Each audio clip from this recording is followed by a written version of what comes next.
δεν είναι καθόλου καλά και καθόλου ευχάριστα. Και γιατί δεν είναι τώρα καλά και ευχάριστα? Γιατί η Τουρκία μετά το πραξικόπημα άλλαξε οριστικά. Άλλαξε τελείως. Η Τουρκία που ξέραμε ή ό,τι ξέραμε τελείωσε οριστικά στις 15 Ιουλίου του 2016.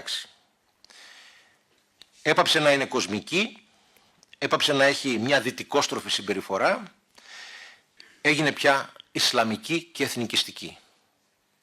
Όταν είσαι ισλαμικός και εθνικιστικός, είσαι έτοιμος για να διαπράξεις γενοκτονία. Διότι όχι μόνο το κάνεις για το καλό της πατρίδος, αλλά έχεις και το Θεό μαζί σου. Άρα ό,τι κάνεις είναι σωστό. Τεράστιο θέμα. Ισλαμική και εθνικιστική. Είναι ο χειρότερος δυνατός συνδυασμός. Δυστυχώς εκεί προχώρησε η Τουρκία. Για τη λύση του Κυπριακού ήμουν αισιόδοξος μέχρι τις 15 Ιουλίου του 2016 που έγινε το πραξικόπημα. Από εκεί πέρα με εθνικιστική πορεία κανένας δεν πρόκειται να πάρει τις 40.000 στρατό που έχει στην Κύπρο να τις τραβήξει. Δεν είναι συμβατό με τη λογική του. Η λογική του είναι να φέρουμε καινούργια εδάφη. Γιατί είναι η λογική του να φέρουμε καινούργια εδάφη?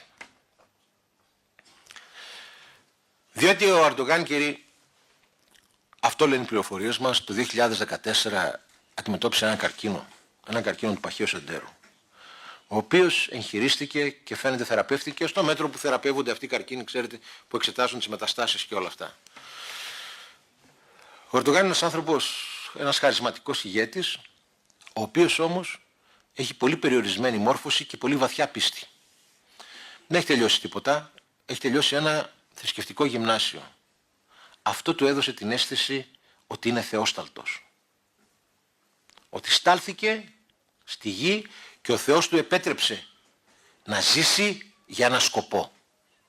Και ο σκοπός είναι να κάνει μια Τουρκία μεγαλύτερη. Ο στόχος του είναι το 2023, τα 100 χρόνια της τουρκικής δημοκρατίας, να αντικαταστήσει τον Κεμάλ Ατατούρκ στην πορεία των πατέρων του έθνους. Οι πατέρες του έθνους είναι μεγάλες μορφές. Είναι ο Μωάμεθ ο Πορθητής που πριν την Κωνσταντινούπολη, είναι ο Σουλεϊμάν ο Μεγαλοπρεπής που έφτιαξε τη μεγάλη Οθωμανική Αυτοκρατορία, είναι ο Κεμάλ Ατατούρκ που δημιούργησε το τουρκικό κράτος και τώρα θέλει να μπει στη σειρά αυτή και ο Ερντογάν. Πώς θα μπει? Σε αυτή τη σειρά δεν μπορείς να μπεις επειδή έφτιαξες μια συνταγματική μεταρρύθμιση, επειδή βελτίωσες την οικονομία της χώρας, έφτιαξες και 2 γέφυρες στο Βόσπορο. Πρέπει να φέρεις εδάφη.